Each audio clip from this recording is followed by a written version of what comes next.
I got the time right here. I got the time right now. Uh-huh. That's right. Time is all I got right here. Good evening, ladies and gentlemen, here in the internet world, Facebook, YouTube, wherever you tune in to get the real scoop. My name is Don Strong. I am here in Minneapolis, Minnesota, where I am interviewing Brother David from Brooklyn. Time, she's my friend. Hello. I'm going to start off by saying this. People with this new election coming up for president, I hear most people talking about not wanting around here President Trump, and I hear very little talk about what people want. To me, that makes no sense whatsoever. People ought to be interested in making some decisions about what they want done. And I hear very little of that. I've asked people what they want done, and they're speechless. So I'm going to pick something that I think is important, and that's Social Security. Now, some of you remember that when Social Security was created in the Depression, some people were excluded from certain things, like many Black people involved in domestic work and in agricultural work, and they were left off.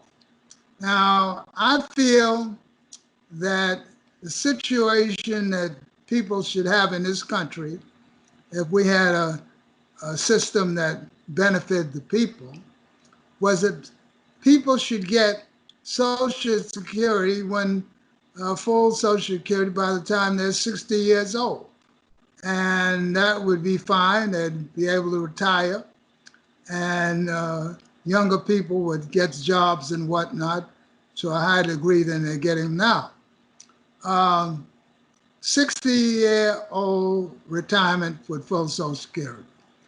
I would reverse what has been done to reduce the Social Security for children who are getting Social Security to 21. It was reduced to 18. So I'd make it back to 21. And I changed the formula altogether. So full Social Security would be a living type of grant, and not a grant, but a living sort of wage that people could live on. Social Security is too low. I get rid of the situation that we have now, that the collection of Social Security taxes stops when you get to a little over $100,000. For me, everyone should pay Social Security on all their income, no matter what it is, whether it's the $100,000 and up. And most working people should pay Social Security, and there should be no cutoff point at a little over $100,000.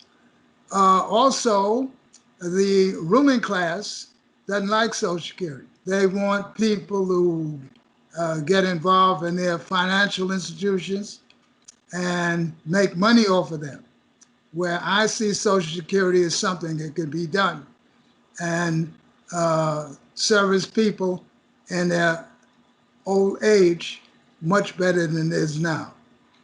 As a matter of fact, I have proposals of how to increase the amount of money for Social Security, because all the crooks in Washington will tell you that Social Security is running out of money. It need not run out of money. It'd be very easy to add a small fraction of a percent to the stock market for the use of Social Security. And if we had a situation where Social Security was based on all income by all people in this country, there wouldn't be any problem, as I see it, with Social Security being viable and people enabled to live with a fair living wage in their old age. So that's my view on what should be done with Social Security. The scam is it's running out of money, and that's nothing but a lie perpetrated by the ruling class. They don't want you to have Social Security, and they want to make money by selling you instruments that are profit-making instruments. And Social Security should be expanded. It should also cover things like elder care. What happens to people when they get to the point where they can't take care of themselves? Do you dump them into nursing homes or assisted living places?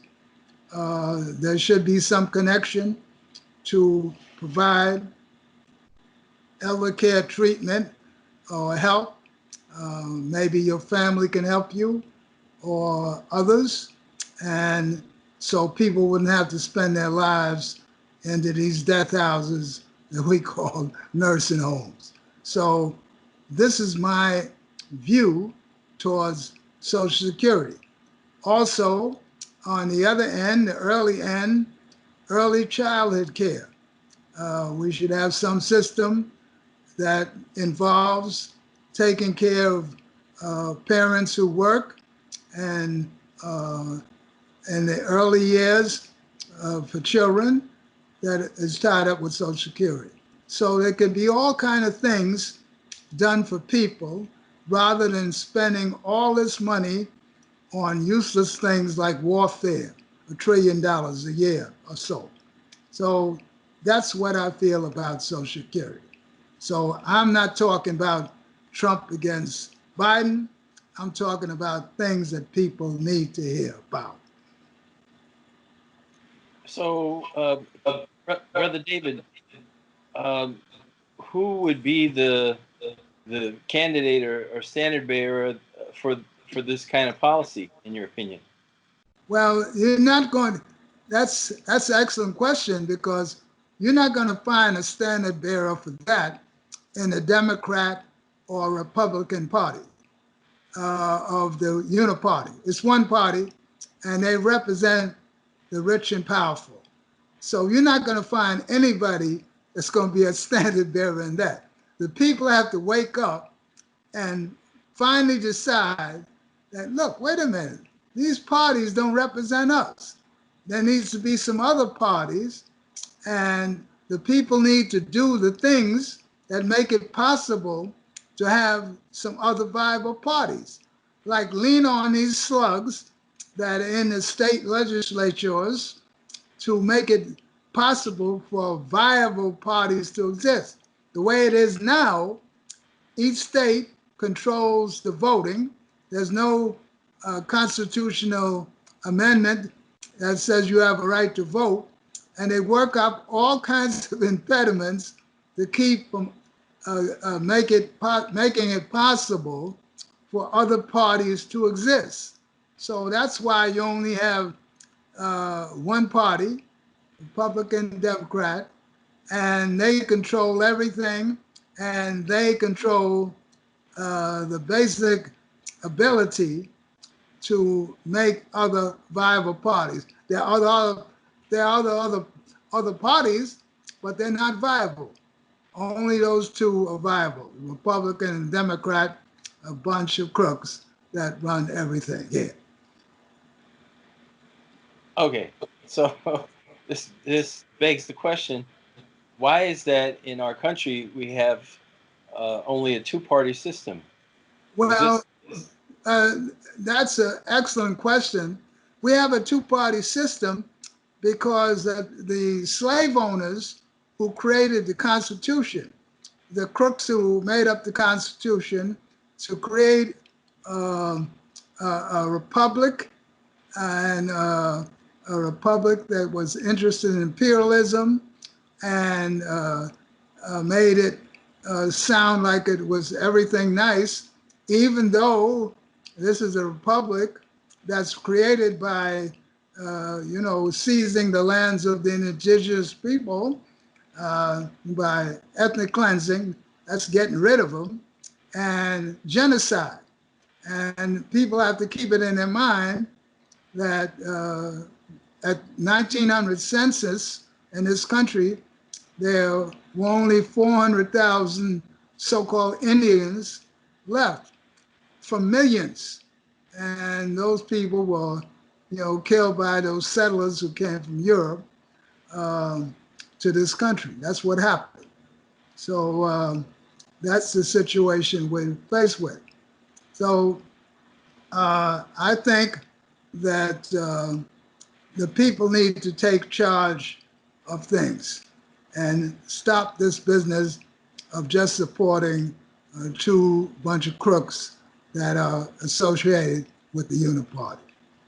Okay, one last question on this subject, because I know we could go long if we wanted to. But okay, so I'm Joe Q Public, or whatever they call him. I live in Brooklyn. What can I do? What's my plan of action if I want to manifest something which is greater and better than the two-party standard quo? What can I do? The first thing you can do is stop reflexively voting for one of the groups of crooks, either Democratic crooks or Republican crooks. Number two, maybe starting some other parties and making sure that those crooks who sit in the state legislature are forced to make it possible for parties to be viable and created. Now, that's not going to be easy, but if you're going to go along with this party system, you got to have some other parties to look forward to entering the fray. And that's the way I see it. You have to force them, the slugs that sit in the legislative branch, you have to force them to do what's necessary to make other parties possible. And that's not going to be easy. Okay, great. Well, we have our homework lined up for us. And that's Brother David speaking on the subject of the two-party system and Social Security in these great United States of America. Mm-hmm. Episode 6. We'll be back with more shortly.